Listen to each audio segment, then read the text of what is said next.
Welcome back to Lotus on Track, where we head to Oulton Park for the Lotus Cup UK. Today's qualifying was tricky out there, very wet. It's changing all the time, so the races looks interesting. I'm sure we'll get some few dives into the pits last minute, and we're set up for an exciting one, I reckon. It was very slippy out there, just very, very wet. You had to be very careful about where the grip was and where the grip wasn't. Of course, we've now got racing wets, which is something novel to us, and it's a case of just exploring how much grip those tyres are going to give you. This then is how the huge field lines up, with Ken Savage, very good pole position from Jamie Stanley, and it's Rob Fenn and Adrian Hall row 2, Andrew Bentley's V6 and Freddie Hetherington on the third row. Adam Gore well up in the production class, and the field overall in 16th position from Stuart Plotneck, Adam Knight and Jason Baker amongst those vying for championship honours amongst the production class. Over 30 of them qualifying. Watch for the Gisela Ketvel Little John car to come good during the race when Little John is at the wheel. And then completing the 31 car pack, it is Ashley Woodman who rounds out a gigantic field. Rolling start as ever in the Lotus Cup UK. The pace car peels off, and it's Ken Savage then who leads the pack along the treacherously damp start and finish stretch here at Oulton Park and into Oulton for the first time, where Savage and Jamie Stanley go wheel to wheel, and it's Ken Savage who just leads the way out of Oulton. Liz Halliday, think of the action, just going sideways in pursuit of Steve Trainers down into Cascades, where it's a little bit drier, and it is leading the way Ken Savage, who's got the advantage, pulling clear of Adrian Hall, then Jamie Stanley who's next along, then the slight gap back to Rob Fenn, and the rest of the field, Freddie Hetherington also showing strongly in the bright yellow exige as Jamie Stanley goes for a very, very bold move on Adrian Hall for second position into the Shell Oils hairpin. Slithers out a bit wide, he pushes Hall out wide, so I'm not sure Adrian Hall will be overly impressed with that, not on the first lap of the race. Further back, Liz Halliday and Chris Setters going to wheel as well, in the brakes into Britain's. I was going to say they do well to give those curves a wide berth, so I imagine they're still quite damp. Cluttering over them, go the pack. Andrew Bentley and Freddie Hetherington go side by side into his lot. They've got then Marcus Jewell and Simon Deacon in hot pursuit as well. So they accelerate out of his lot and up over Clay Hill for the first time in car, with Marcus Jewell in pursuit of Andrew Bentley. And he's already been successful here today, of course. Close on track for these trophies. It's Ken Savage who leads the way over the line, completes the opening lap of the race. He's really opening up some daylight between himself and Adrian Hall. Then we've got Jamie Stanley and Rob Fenn before we get to this really very, very tight group behind Marcus Jewell. Tiptoes his way into Oulton, which is emphatically the trickiest part of the circuit at the moment in terms of the overall track conditions in car. With Liz Halliday, she's in pursuit of the BJ Chong and Paul McNeely car, which runs very wide and pitches sideways and tags Halliday and throws her off the road. And Liz Halliday completely innocent in that.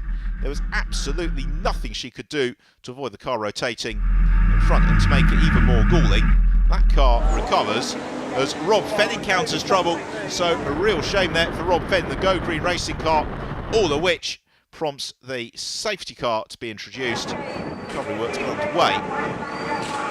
There's a spin for Setters as well on the safety car. Right, safety car is in, racing gets back underway, and Marcus Jewell already anxious to try and move himself clear of Andrew Bentley as they sprint towards Oulton once more.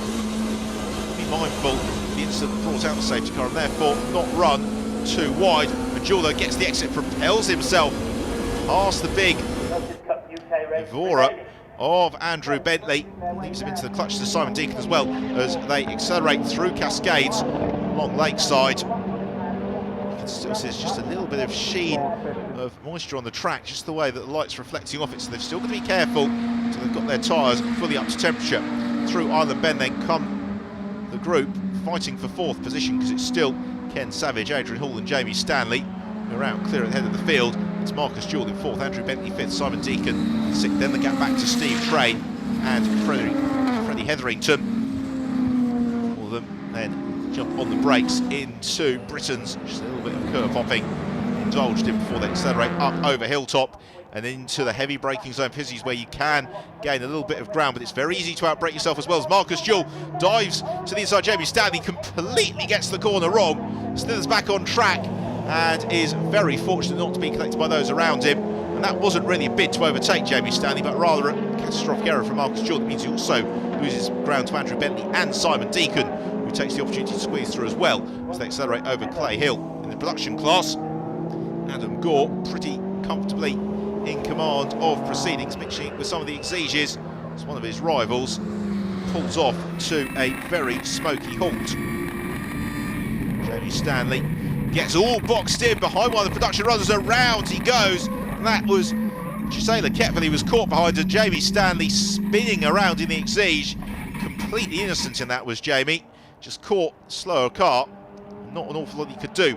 Meanwhile, Andrew Bentley looking to make the move on Simon Deacon, who's picked his way through the field. And this time it's Deacon who runs wide across the grass and slithers sideways and into the path of Marcus Jewell. Contact is made. Jewell's got off with that fairly lightly. Simon Deacon, I fear, could well be not going much further. He may well have picked up some damage at the front of his 211 as a result of that. There's also a little bit of fluid coming from Jewell's car. We see the end of Jamie Stanley's moment.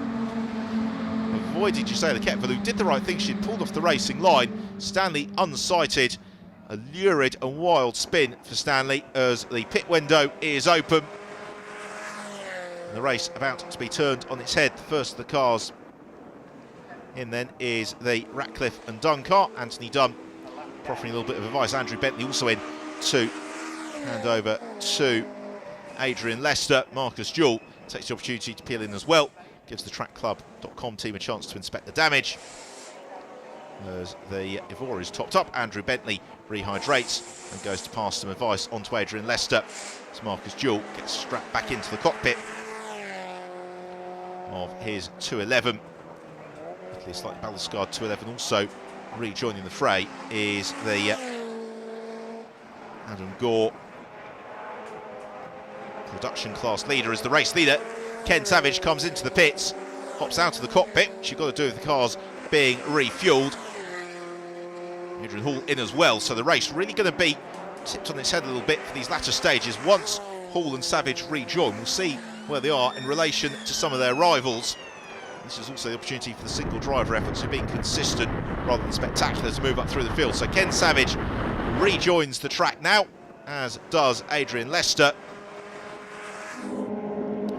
And here we go then, it's Savage who leads. Second place Adrian Hall, and climbing up to third, the reigning champion in the Supersport Championship is Steve Train. And Train on the tail of Adrian Hall, looking to try and make his way through, which he's going to do into Ireland Bend. He's got the inside line and goes flying through in the blue 211. So Steve Train gains the position on Adrian Hall. That propels Train up into second, and he now sets about chasing down Ken Savage. Savage, who came oh so close to being the debut champion in the Lotus Cup UK, up for a fairly traumatic engine failure at the final round at Brands Hatch. He got it all sewn up. Well, this year he's graduated up to the Supersport Championship, brought himself a 211, and this is really the first time the car has been right at the front of the field. And Ken has driven supremely well all day, but he's being reeled in very, very rapidly here by Steve Train. You just wonder whether it's a matter of time before Train is able to overhaul Ken Savage. Accelerates out of Knickerbrook. They're also catching a couple of the production class runners as well, which could be a slight distraction for them. There is Simon Deacon's car, sitting forlorn at the edge of the circuit as Savage gets boxed in behind John Lemaster, and that is Steve Train's opportunity. He nips the inside line and takes the lead of the race away from Ken Savage, and Savage maybe just momentarily distracted by Lemaster's Elise, and that is the opening that Steve Train needed. He waited for the perfect moment, pounced, and has snatched the race away from Ken Savage, and actually into the latter stage of the race as well. Will Ken Savage, though, be able to fight back and overhaul Steve Train? The pair of them accelerate out of Shell Oil's corner and on to the chicane at Britain's. Train from Savage. They've both got a little bit of daylight between themselves and Adrian Hall. Where is Hall? There he is. In fact, he's not too far back, really. If they've slowed themselves down, battling amongst themselves, and that could give Adrian Hall the opportunity to put himself into the fight for the lead. As into Lodge Corner for the final time comes Steve Train, who has fairly emphatically pulled away from Savage. Has actually been passed off camera by Adrian Hall. So accelerating over Dearly for the final time. The checker flag is ready and waiting. And it's victory in the Lotus Cup UK for Steve Train. Second place goes the way of Adrian Hall, and third for Ken Savage. Let's have a look then at the results amongst the Supersport class. Top three, as in the race overall: Train from Oulton, Savage, Marcus Jewell in fourth, and then Glenn Sherwood and Jamie Stanley winning the Exige class, and fifth position from Adrian Lester and Andrew Bentley. In the production championships, Adam Gore from Radcliffe and Dunn, and then Andy Napier once more on the podium from Stuart Plotneck and Andrew Wright. In terms then of the Supersport results by group, the 211s, Steve Train from Ken Savage and Marcus Jewell. The Open runners, Adrian Hall from Jeff Milam, Steve Guglielmi, and then Doug and Chris Setters. The Exige Cup, Glenn Sherwood and Jamie Stanley from Phil Capstick and Brooks, and then the V6 Cup, Adrian Lester and Andrew Bentley.